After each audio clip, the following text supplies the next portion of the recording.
हर पीर से जुमे अपना पसंदीदा शो न्यूज़ वाइज यूट्यूब पर देखने के लिए डॉन न्यूज़ के ऑफिशियल चैनल पर आएं और सब्सक्राइब करना मत भूलें, बेल आइकॉन को प्रेस करें।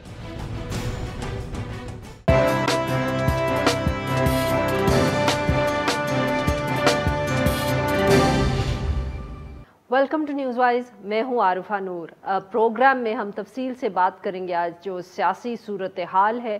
ख़ास तौर पे हम बात करेंगे जो आज नेशनल असेंबली का जॉइंट सेशन हुआ, सदर साहब की तकरीर थी। तकरीर के दौरान अपोजिशन की तरफ से भी शोर शराबा सुनाई दिया, फिर उन्होंने वॉकआउट भी किया।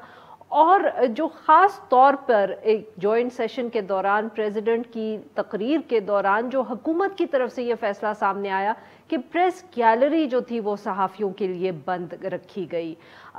ये इसलिए भी ज़्यादा अहम पॉइंट है क्योंकि जॉइंट सेशन के वक्त जो सहाफ़ी थे वो एक धरना दिए बैठे थे बाहर पार्लियामेंट के। और इसके साथ साथ हम बात करेंगे गुज़िश्ता रोज़ जो कंटोनमेंट बोर्ड के इंतखाबात हुए पाकिस्तान भर में, और इस हवाले से जो पाकिस्तान तहरीक इंसाफ और नवाज़ लीग के जो रिज़ल्ट सामने आए, जो उन्होंने सीट्स जीती, और इनसे क्या हम कोई इनके मुस्तकबिल का जो इलेक्टोरल परफॉर्मेंस है दोनों जमातों की, इस हवाले से कोई बात कर सकते हैं। गैर सरकारी जो नताइज अभी तक सामने आए हैं, पाकिस्तान तहरीक इंसाफ जो है वो 63 नशिस्तों के ऊपर कामयाब रही, जबकि पाकिस्तान मुस्लिम लीग नवाज़ 59 नशिस्तें जो हैं वो हासिल कर चुकी है, और वो दूसरी बड़ी जमात है कंटोनमेंट बोर्ड के जो इंतखाबात है। आज़ाद उम्मीदवार भी बहुत बड़ी तादाद में जीते हैं और उनकी तादाद भी 52 है। मीडिया रिपोर्ट्स के मुताबिक PTI जो है पंजाब के बड़े शहरों के अंदर उनको एक अपसेट शिकस्त का सामना रहा है। रावलपिंडी, मुल्तान और लाहौर जैसे शहरों में जो कंटोनमेंट बोर्ड के इलेक्शन से पाकिस्तान तहरीक इंसाफ की कारकर्दगी बहुत इनफेक्टिव या हम कह सकते हैं सक्सेसफुल नहीं रही। 2018 के इंतखाबात के अंदर पाकिस्तान तहरीक इंसाफ ने फॉर एग्ज़ाम्पल मुल्तान से क्लीन स्वीप किया था, मगर जो इस वक्त कंटोनमेंट बोर्ड के इलेक्शंस हुए तो PTI एक भी नशिस्त नहीं हासिल कर सकी वहाँ से, और 10 में से 9 नशिस्तें जो हैं वो आज़ाद उम्मीदवारों ने हासिल की, और एक नशिस्त जो थी वो नवाज़ लीग के हिस्से में आई। इसी तरह रावलपिंडी चकलाला कैंट की जो 10 नशिस्तें थी, इनमें से भी 2 पाकिस्तान तहरीक इंसाफ जीत पाई, जबकि दूसरी तरफ पाकिस्तान मुस्लिम लीग नवाज़ जो है उसने पंजाब के अंदर से 50 सीट्स हासिल करके वो इस सूबे से सबसे बड़ी जमात सामने आई है। मगर बलूचिस्तान से पाकिस्तान मुस्लिम लीग नवाज़ एक भी नशिस्त हासिल नहीं कर सकी, और सिंध से उन्होंने 3 हासिल की हैं। PTI क़यादत के लिए ये इलेक्शन जो है ये कितना अच्छा या बुरा एक इंडिकेशन है फॉर द जनरल इलेक्शन जो कुछ अरसे के बाद आएगा। क्या पाकिस्तान तहरीक इंसाफ इन रिज़ल्ट से खुश है? इस सारे मामले पे गुफ्तगू करने के लिए आज हमारे साथ मौजूद हैं दस्तगीर खान साहब, नायब सदर हैं मुस्लिम लीग नवाज़ के, साबिक वफाकी वज़ीर, और हमारे साथ मौजूद हैं मलिक मोहम्मद आमिर डोगर साहब, वज़ीर आज़म के मावन ख़ुसूसी बराए सियासी अमूर। Welcome to the show gentleman. जी आमिर डोगर साहब, सर आपसे गुफ्तगू का आगाज़ करेंगे। सर अब कुछ अरसा पहले ही, और बल्कि अगर हम कहें तो कल गुज़िश्ता रात तक भी पाकिस्तान तहरीक इंसाफ अब ये कहती रही है, तज्जिया भी यही था कि अपोजिशन जो है वो इस वक्त बिल्कुल गैर फाल हो चुकी है, पाकिस्तान तहरीक इंसाफ के सामने कुछ नहीं खड़ा हुआ। पर सर आज जॉइंट सेशन था, प्रेसिडेंट का एड्रेस था, अपोजिशन ने वॉकआउट कर दिया, सहाफ़ियों को आपने प्रेस गैलरीज में आने से रोक दिया। इतना लैक ऑफ कॉन्फिडेंस हम कहें इसको, क्योंकि अगर कॉन्फिडेंस हो जो एक ऐसी जमात जिसके सामने कोई अपोजिशन नहीं है, उनको तो फिर ऐसी हरकत करने की ज़रूरत नहीं है कि वो प्रेस गैलरी बंद कर दे सहाफ़ियों के लिए।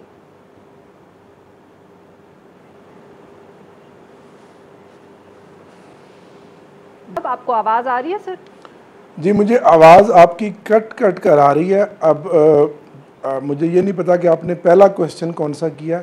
जी सर, मैंने आपसे ही सवाल पूछा था। मैंने आपसे पूछा था कि जो आज पार्लियामेंट के अंदर सदर साहब का एड्रेस रहा जिसमें अपोजिशन ने भी वॉकआउट किया और सहाफ़ियों को आपने प्रेस गैलरी में आने से ही रोक दिया। सर बिस्मिल्लाहिर्रहमानिर्रहीम। बहुत शुक्रिया आरफा। आज सदर का जो खिताब था बड़ा तारीख़ी, बड़ा इम्प्रेसिव और बड़ा पावरफुल खिताब था। उन्होंने खुलकर एक सदर पाकिस्तान जो मुल्क का सरबराह होता है अपने विजन के मुताबिक 3 साल जो हुकूमत की मजमूई कारकर्दगी, उसमें जो दरपेश चैलेंजेस और उसमें जो हमारे मजमूई इक़दामात मुआशी हवाले से, समाजी हवाले से, एजुकेशन सेक्टर्स में और उसके अलावा कुछ उन्होंने जनरल माशरे में बेहतरी और भलाई की बातें की। तो अब मुझे आज इस खिताब ने मीडिया का शुक्रिया अदा करने के लिए ऊपर देखा तो वहाँ कोई बैठा नहीं हुआ था। और मीडिया का शुक्रिया, ये भी तो बात, मीडिया का शुक्रिया इसलिए कि मीडिया ने हमेशा पाकिस्तान की तामीर व तरक्की में हर जगह पर बड़ी जायज़ और मुस्बत तनकीद की है। वो कोविड हो या कोई बड़े से बड़ा चैलेंज हो। गैलरी में आने से क्यों रोका? आप मेरे सवाल का तो जवाब दें। जो जहाँ तक मीडिया की प्रेस गैलरी की बात है, मुझे तो अंडरस्टैंडिंग यही थी जो स्पीकर साहब ने बताया कि अलग एक हॉल मीडिया के लिए उन्होंने मुख्तस किया है, जो गालिबन वहाँ एक साइड पर वेटिंग रूम है जिसमें स्क्रीन्स भी लगा दी गई हैं और पूरी तरह वहाँ मीडिया जो है वो कवरेज करेगी। अब मीडिया की गैलरी क्यों बंद थी, इसके बारे में सही जवाब आपको स्पीकर साहब दे सकते हैं, लेकिन मैं ज़ाती तौर पे मीडिया के साथ हूँ और मैं ये समझता हूँ कि मीडिया को ये इजलास की जो कार्रवाई उन्होंने गैलरियों में अलग बैठकर या विजिटर गैलरियों में बैठकर कवरेज की, प्रॉपर अपनी प्रेस गैलरी में बैठकर कवरेज उनको करनी चाहिए थी। बहुत सारे मीडिया के जो पार्लियामेंट के दोस्त हैं, जो मेरे भी दोस्त हैं, वो मुझे हाउस के अंदर तो पाए गए, देखे गए, लेकिन मुख्तलिफ़ गैलरीज़ में या लॉबीज़ में जहाँ उन्होंने अपनी ख़बरें बनाई और सारा कुछ किया। तो मीडिया वॉकआउट हमेशा करता है, फिर हाउस में से स्पीकर रूलिंग देते हैं, कोई मिनिस्टर जाते हैं और वो जाकर उनको मना लेकर आते हैं। अब क्योंकि एक बड़ा मामला चल रहा है जो एक रिफॉर्म्स मीडिया के हवाले से फवाद चौधरी साहब इंफॉर्मेशन मिनिस्ट्री करने जा रही हैं, तो जिसके लिए बाहर कुछ साथियों की 2 ग्रुप्स थे जो उसके हक में भी थे और उसके अगेंस्ट में भी थे। तो शायद ऐसी एक कोई वजह हो।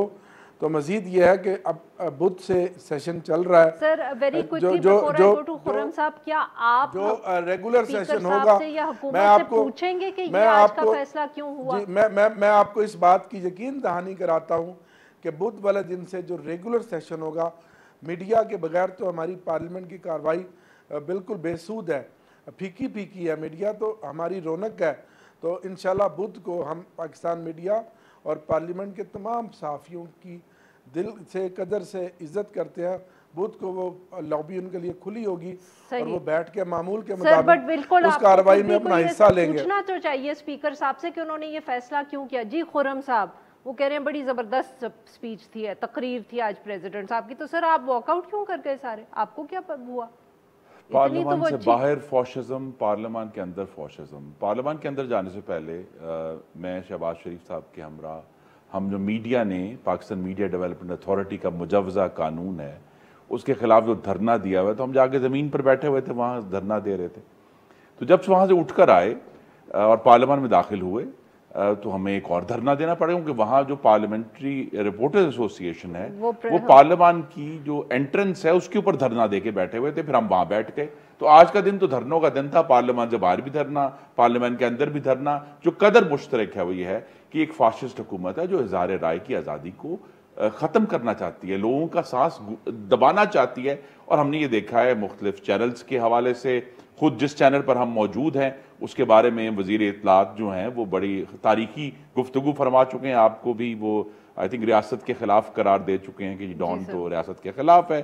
तो ये जो इस तरह की हरकतें हैं, और ये सिर्फ आप देखिए इजहार राय की आज़ादी के खिलाफ नहीं हो रहा, ये पाकिस्तान के आईनी इदारों के खिलाफ हो रहा है। जहां कहीं कहा गया कि इलेक्शन कमीशन को आग लगा दें हम, तो ये तो बिल्कुल बेकार इदारा है। और जो अहम बात है सदर मुमलिकत की तकरीर के हवाले से वो ये देखिए, सदर मुमलिकत जो है वो भी इस हुकूमत की इंस्टिंक्ट जो फॉशिस्ट इंस्टिंक्ट है उस पर कायम करते हुए इलेक्शन कमीशन पर हमलावर हैं, वो नेशनल फाइनेंस कमीशन पर हमलावर हैं, वो चीफ ऑफ आर्मी स्टाफ पर हमलावर हैं, वो काजी फायदीसा पर हमलावर हैं, वो सेनेट ऑफ पाकिस्तान पर हमलावर हैं, वो पार्लियामान पर हमलावर हैं। उनकी तकरीर जो है उसमें आई थिंक सबसे जो तारीखी बात थी, इस बात में एग्री करता हूँ कि एक तारीखी मज़ाहिया जुमला बोला कि दुनिया के दूसरे लीडरों को इमरान खान की अक्ल और समझ से जो है ना वो सबक सीखना चाहिए। तो बहुत बहुत ही तारीखी और मज़ाहिया जुमला आज सदर मुमलिकत के रिकॉर्ड में चला गया। बिल्कुल सही जी। नाज़रीन, यहाँ पे लेंगे हम एक छोटा सा ब्रेक, जब वापस आएंगे तो अपने मेहमानों से गुफ्तगू जारी रखेंगे। Stay with us.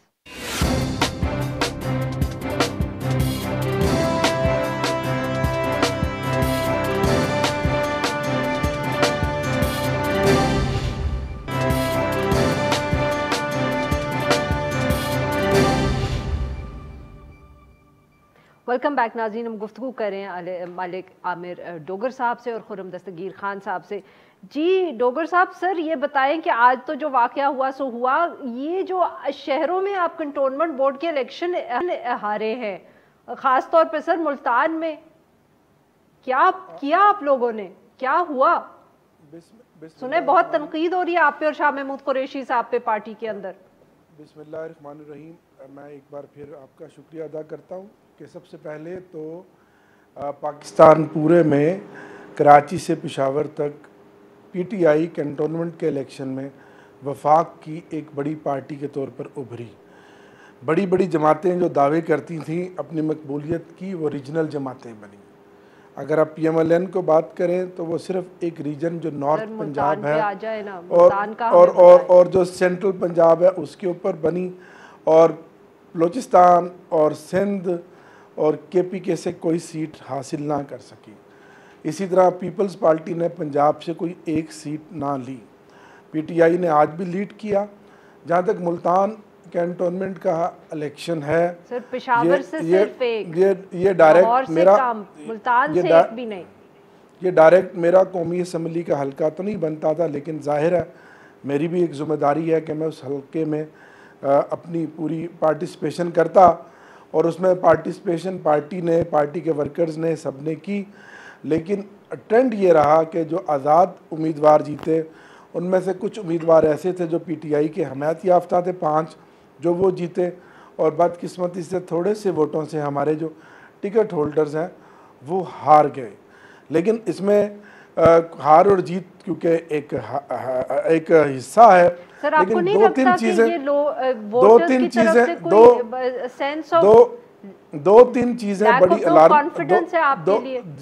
तीन चीज़ें बहुत अलार्मिंग थी। पहली ये कि मुल्तान भी हमने जाली वोट पकड़े गए और उसकी निशानदेही की हमारा वो मौक़िफ़ जो EVM मशीन का वो सच साबित हुआ। कुछ बैलेट पेपर जाली मुल्तान में पकड़े गए। तीसरा, जो इलेक्शन कमीशन का रवैया था वो बिलखसूस मुल्तान में मैं ज़ाती तौर पर मुझे उन्होंने शोकाज का नोटिस भी दिया, बाकी भी चीज़ें हुई, वो जानिबदार था।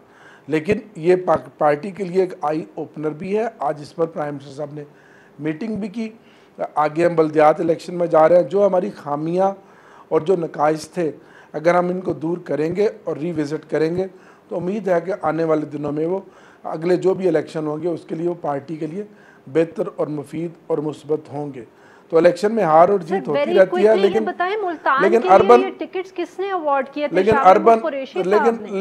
अर्बन एरियाज में ट्रेंड जो आया वो आज़ाद उम्मीदवारों का आया।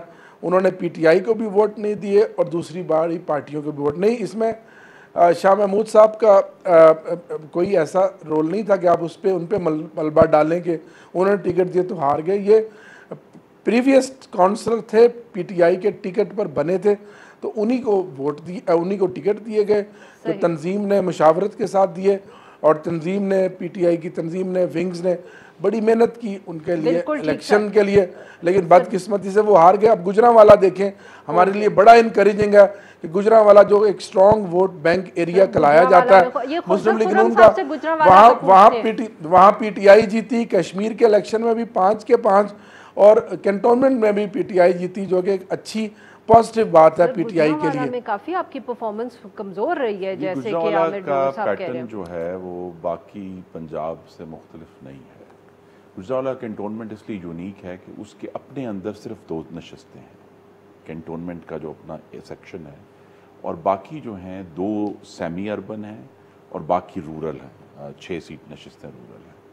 और दिलचस्प बात यह है कि जो कैंटोनमेंट के अंदर की दोनों नशस्तें थी उसके ऊपर शेर का निशान कामयाब हुआ, और उसके बाद जो बाहर जो सेमी अर्बन है वहाँ भी हमारे ही जिस तरह इन्होंने कहा कि जी ऐसे लोग जिन्हें टिकट नहीं मिले थे उन्होंने कंटेस्ट किया और वो कामयाब हुए, और रूरल एरियाज़ में बिलाशुबा हमें चैलेंज आया है। लेकिन जो अर्बन एरियाज़ हैं, I think it's very clear कि जहाँ जहाँ भी एक ऐसी आबादी है जिधर लोग देख रहे हैं, ज़्यादा अवेयर हैं, पॉलिसीज से आगाह हैं या उनसे नुकसान उठा रहे हैं। बेसिकली हम ये कह सकते हैं कि फिर पीटीआई जो है पंजाब के रूरल एरियाज में तो आपके लिए एक सीरियस चैलेंज बन रही है। नहीं, रूरल एरियाज में वो चैलेंज है। और आई थिंक इस इलेक्शन में सबसे जो हैरानकुन बात थी वो मुक्तदरा का इलेक्शन को इंटरवीन ना करना था। ये इसने हमें हैरान किया। और यही तभी आपका क्या बनेगा सर, आपकी आइडियोलॉजी का और वो सब का, अगर वो इंटरफेयर नहीं कर रहे, वो कह रहे हैं इलेक्शन कमीशन हमारी आइडियोलॉजी जो है वो अपनी जगह पर कायम है और कायम रहेगी। और बड़ी सिंपल बात है, मैं बार बार आपके प्रोग्राम में आकर कहता हूं कि आइन का इब्तदाइया कहता है कि अल्लाह ताला के बाद पाकिस्तान का इक़्तिदार आला मुंतखब नुमाइंदों के हाथ में होगा और किसी का मेंशन नहीं है। तो लिहाजा हम उसी वादे के ऊपर पूरा करने के लिए मुस्लिम लीग नून का मिशन है। जो एक और जो हैरानकुन बात है और हम सब के लिए कि एक ऐसी जमात जिसके लीडर को इंतहाई नाइंसाफ़ी करके डिस्क्वालीफाई किया गया, उसके बहुत सारे लीडरों को अकूबत खानों में फेंका गया, मतून किया गया पिछले बहुत सालों से। लेकिन नवाज शरीफ की जमात तमाम तर मतून करने के, तमाम तर नैब इस्तेमाल करने के, ANF इस्तेमाल करने के, जेलों में डालने के, वो पार्टी जिंदा है और कायम है। सर एक तरफ आप कह रहे हैं कि किसी ने इंटरफेयर नहीं किया इसलिए इलेक्शन ठीक हो गए, तो फिर आपकी जो विक्टिमाइजेशन है वो तो एक तरफ कर देना। अब मसला ये है कि आप कह रहे हैं कि अब इंटरफेरेंस नहीं हुई इलेक्शन में, आप जीत गए। ये इंटरफेरेंस देखिए ना, एक फूल उगने से बाहर नहीं आ जाती। जिस तरह डस्का का इलेक्शन पीटीआई ने जीता, वो कोई गारंटी नहीं थी कि वो पंजाब में ये कैंटोनमेंट बोर्ड का इलेक्शन। इसी तरह अगर हम ये कहेंगे जी अगर कल इंटरवेंशन नहीं हुई तो कभी भी इंटरवेंशन नहीं होगी। फिर सर दैट मींस कि अगर एक फ्री एंड फेयर इलेक्शन है तो उसमें आपको फिर ये तो मानना पड़ेगा ना कि पाकिस्तान तहरीक इंसाफ की भी एक ठीक ठाक प्रेजेंस पंजाब में है। नहीं, इसमें आपको अगर चैलेंज कोई है इस प्रोविंस में तो एक ही जमात से है। पाकिस्तान तहरीक इंसाफ का जो हमें आया है वो आया है पाकिस्तान पंजाब में पीपल्स पार्टी का जो कोलैप्स हुआ है वहां से। वो जो पूरा एक धड़े हमारे खिलाफ इलेक्शन लड़ रहे थे इतने सालों से, वो पीटीआई में शिफ्ट हुए हैं और उसकी वजह से वो चैलेंज है। जो एंटी PMLN वोट है वो हमारे सामने चैलेंज है। असल आई थिंक जो क्वेश्चन है वो यही है कि क्या अगला इंतखाब जो है वो बगैर इंटरवेंशन के होगा या नहीं होगा, क्या वो मावराए आइन मुदाखलत से पाक होगा। ना सिर्फ पोलिंग डे बल्कि उससे पहले का जो पूरा एक वक्त है जब तक हम इंतखाबात जा रहे हैं, क्या वो भी इंटरवेंशन से पाक होगा।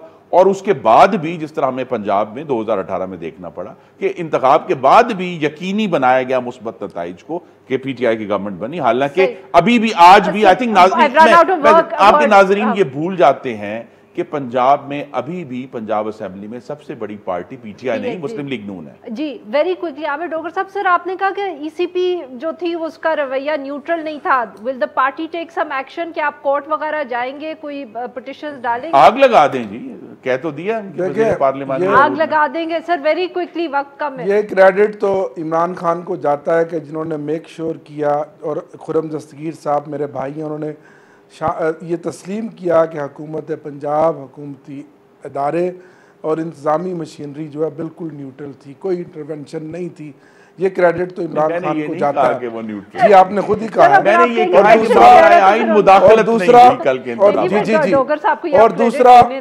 और दूसरा लोग अभी सुप्रीम कोर्ट पर हमले को नहीं भूले, लोग इदारों पे जिस तरह से आप लोगों ने हमले किए उस तरह से नहीं भूले।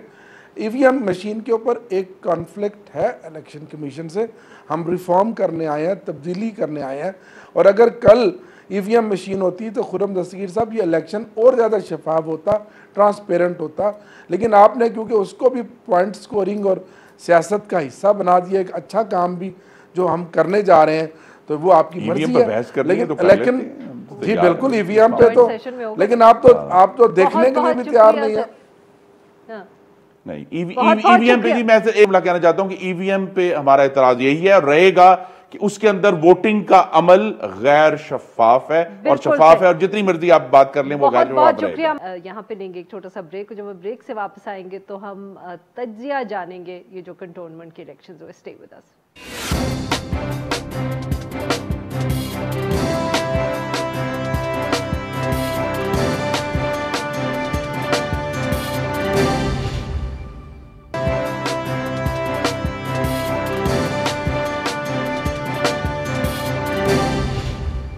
जी नाज़रीन, हम गुफ्तगू जारी रखेंगे कंटोनमेंट बोर्ड्स के जो इलेक्शंस हुए और उनके जो रिजल्ट्स आए, और इस पर गुफ्तगू करने के लिए हमारे साथ मौजूद हैं ज़ियाउर रहमान साहब, सीनियर सहाफ़ी हैं, द न्यूज़ कराची से वाबस्ता हैं, और हमारे साथ मौजूद हैं नासिर जमाल साहब, chief reporter Dawn newspaper Lahore. Welcome to the show gentleman. जी ज़िया साहब, आपसे गुफ्तगू का आगाज़ करेंगे। कराची के अंदर रिजल्ट ज़रा सरप्राइजिंग रहे। एक तरफ जो इतनी तनकीद होती है कि पाकिस्तान तहरीक इंसाफ कि सूरत हाल अच्छी नहीं है जमात में, वो कुछ सीट्स जीते भी हैं, मगर जो उनकी DHA की सीट थी जहां से 2013 के इलेक्शन में भी उन्होंने एक सीट निकाली थी, वहां वो हार गए हैं। क्या सूरत हाल रही पाकिस्तान तहरीक इंसाफ की ये कराची के हवाले से? जी आप सही कह रही है। अगर देखा जाए तो पाकिस्तान तहरीक इंसाफ तो 14 सीट के साथ टॉप पर है आउट ऑफ 42, लेकिन जो मेन कंटोनमेंट है कराची में वो है कंटोनमेंट बोर्ड क्लिफ्टन, जिसके अंदर डिफेंस ऑफ क्लिफ्टन के इलाके हैं, जो इनका बड़ा पुराना स्ट्रॉन्ग होल्ड है 2013 से, जब आरिफ अलवी पहली बार MNA बने यहाँ से, और 2018 के अंदर दोबारा मुंतखब हुए हैं। तो इस हल्के से सदर भी है, इसी हल्के से गवर्नर इमरान इस्माइल का भी ताल्लुक इसी हल्के से है। तो ये इनके लिए बड़ा एक सेटबैक हुआ है कि जो उनका स्ट्रॉन्ग होल्ड था वो उन्हें लूज़ किया है पीपल्स पार्टी को। मगर साथ ही साथ जो मलिर कैंटोनमेंट बोर्ड है और साथ फैसल कैंटोनमेंट बोर्ड है, वहाँ इन्होंने बड़ी अच्छी परफॉर्मेंस की और वो 2 जीतने में कामयाब हो गए। लेकिन चूँकि कराची के अंदर मैं बताता चलूँ कि 6 कैंटोनमेंट है ओवरऑल, जिसके अंदर ओवरऑल 42 वार्ड्स हैं, और कल के जो इंतखाबात हुए हैं उसके अंदर 14 सीट्स के साथ PTI पहले नंबर पे है और 11 सीट के साथ पीपल्स पार्टी दूसरे नंबर पे है, जबकि जमा तीसरे नंबर पे आई 5 सीटें जीत कर, और नून लीग और MQM दोनों ने 3 लिए, जबकि आज़ाद उम्मीदवार 6 आए हैं। तो बिल्कुल जैसा भी अभी बात करते हैं, वापस आते हैं पाकिस्तान मुस्लिम लीग नवाज और PPP के हवाले से गुफ्तगू करते हैं, बट पहले ज़रा लाहौर से भी तज्जिया ले लें। जी नासिर साहब, लाहौर के अंदर तो पाकिस्तान मुस्लिम लीग नवाज अपनी पोजीशन बरकरार रखी, और यहाँ भी जैसे कराची का जिक्र हो रहा था, कुछ लोगों का ये ख्याल था कि जो PMLN के अंदर इतना इस वक्त कन्फ्यूजन है उसकी वजह से इनकी परफॉर्मेंस अफेक्ट हो सकती है, मगर ऐसा लगा नहीं। Would you agree? इस दफ़ा तो PMLN ने थोड़ा सा सरप्राइज ही दिया, लेकिन उसमें कुछ फैक्टर्स ऐसे रहे हैं कि जिससे लगता है कि मतलब जो चीज़ें हम PMLN के बारे में सोच रहे थे वही चीज़ें शायद PTI पे भी अप्लाई होती हैं। मतलब PMLN के अंदर जो कन्फ्यूजन है वो अपनी जगह पे, लेकिन कुछ लगता है कि PTI के अंदर भी जो लैक ऑफ लीडरशिप है इन पंजाब एंड इन लाहौर, वो कुछ वाज़े हो रही है। जब से जहांगीर तरीन को साइडलाइन किया गया और अलीम खान भी बीच में से बाहर निकल गए एक्टिव पॉलिटिक्स में से, तो उससे जो है ये एक PTI में एक वॉइड सा है, तो उसका एक इम्पेक्ट आया है। और ये हमें उस वक्त भी नज़र आ रहा था जब ये कैंपेन हो रही थी, इलेक्शन कैंपेन, तो उसमें हम देखते थे कि PMLN तो बड़े ज़ोरों शोर से कैंपेन में हिस्सा ले रहे हैं, मतलब सारी दिन में और रात में वो अपना कैंपेन कर रहे थे, लेकिन PTI कहीं नज़र नहीं आती थी। और इवन इलेक्शन वाले दिन की भी जो रिपोर्ट्स हैं वो ये कि सुबह 9-10 बजे तक PTI ने अपने सारे कैंप्स जो हैं वो ख़त्म कर दिए। तो ये एक फैक्टर है जो कि मतलब नज़र आता है। और सेकेंडली एक और जो चीज़ है वो ये नज़र आती है कि शायद जो लोगों का जो कॉस्ट ऑफ लिविंग बीच में बढ़ गया है पिछले 2-3 साल से, और कोविड की वजह से, इकोनॉमी की वजह से, वो सारा, तो उसका भी एक रिएक्शन आया है, उसका भी इम्पैक्ट पाकिस्तान तहरीक इंसाफ की परफॉर्मेंस पे आया है। जी नाज़रीन, यहाँ पे लेंगे एक छोटा सा ब्रेक, कुछ से वापस आएंगे तो अपने मेहमानों से गुफ्तगू जारी रखेंगे। Stay with us.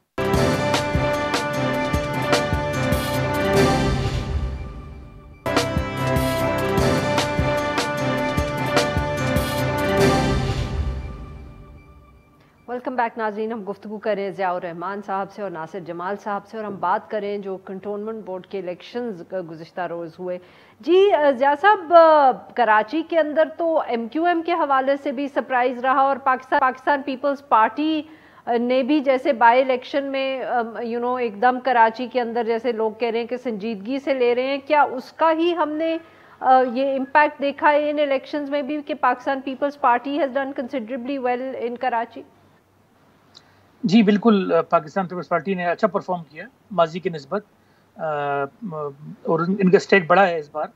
मतलब ये now they are in position के जो मनोड़ा की कंटोनमेंट के 2 वार्ड है वो जीत के इन्होंने ये कराची में मनोड़ा और क्रिफ्टन 2 CBC के अंदर they can easily make their vice chairman. तो ये है कि एक तो उनके पास एज ये भी है कि सूबाई हुकूमत इनके पास है, एडमिनिस्ट्रेटर इनके पास है, और थोड़ी सी उन्होंने तवज्जो भी दी है कराची शहर पे। हमने देखा है कि पिछले भी जो ज़मीनी इंतखाबात हुए थे बल्दिया टाउन के, उसके अंदर भी इन्होंने एक सीट जीती। तो it is a part of their focus on Karachi कि हम यहाँ पर अपना वोट बैंक इंक्रीज़ कर सके, सीटें इंक्रीज़ कर सके। जबकि दूसरी तरफ हम देख रहे हैं कि MQM पाकिस्तान ने बड़ा अच्छा परफॉर्म नहीं किया। हालांकि जो साथ ही शहर है हैदराबाद, जो सिंध का दूसरा बड़ा शहर है, वहाँ इन्होंने 10 में से 7 सीटें ली हैं। मतलब वहाँ अच्छी परफॉर्मेंस रही है इनकी हैदराबाद शहर में, लेकिन कराची के अंदर परफॉर्मेंस उस तरह नहीं रही जिस तरह एक्सपेक्ट की जा रही थी। लेकिन इस सारे अमल में जो जमात इस्लामी है, जिन्होंने 5-6 कुछ अरसे से काफ़ी कराची के जो मसाइल है, स्पेशली बिजली का या पानी का या मरदमशुमारी के हवाले से जो बड़ी कैंपेन्स की है, उसका उनको काफ़ी वो मिला है, फीडबैक मिला है इस इलेक्शन में, और इन्होंने 5 सीटें जीती है और कुछ सीटें बहुत कम वोटों से आ रही है। तो जिसको हम कमबैक भी कह सकते हैं जमात इस्लामी का, कि उन्होंने मतलब क्रिफ्टन के अंदर भी, मलिर के अंदर भी, फैसल के अंदर भी सीटें जीती है। जी सही।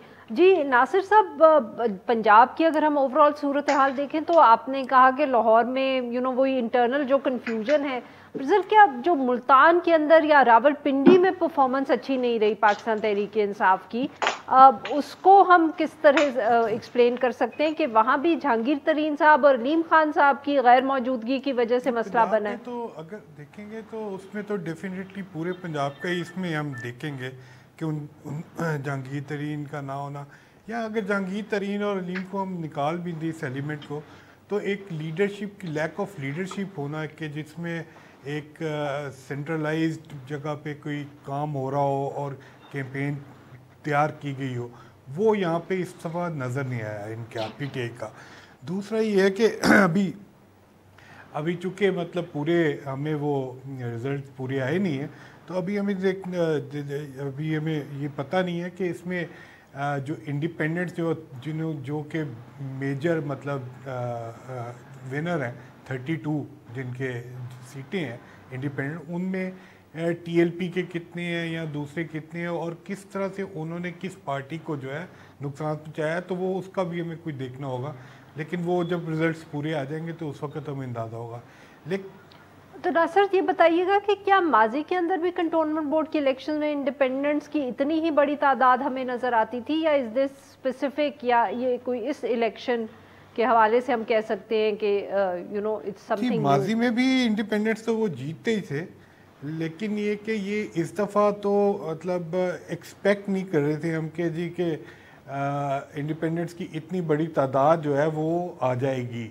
मतलब जब PTI और PMLN 2 बड़ी पार्टियां लड़ रही हैं, और फिर फिर उसमें एक और जो चीज़ थी कि मतलब पीपल्स पार्टी भी थी उसमें, तो पीपल्स पार्टी को तो कुछ भी नहीं उसमें मिला। तो मतलब जब 2 बड़ी पार्टियां लड़ रही हैं और जो 2 पंजाब की बड़ी पार्टियां हैं, तो वो अगर उनके होते हुए इंडिपेंडेंट्स की इतनी बड़ी तादाद आ जाती है तो वो काफ़ी हैरानगी वाली बात है। बहुत बहुत शुक्रिया हमारे 2 मेहमानों का, उनसे गुफ्तगू की। नाज़रीन आज के लिए बस इतना ही। We will be back tomorrow at the same time.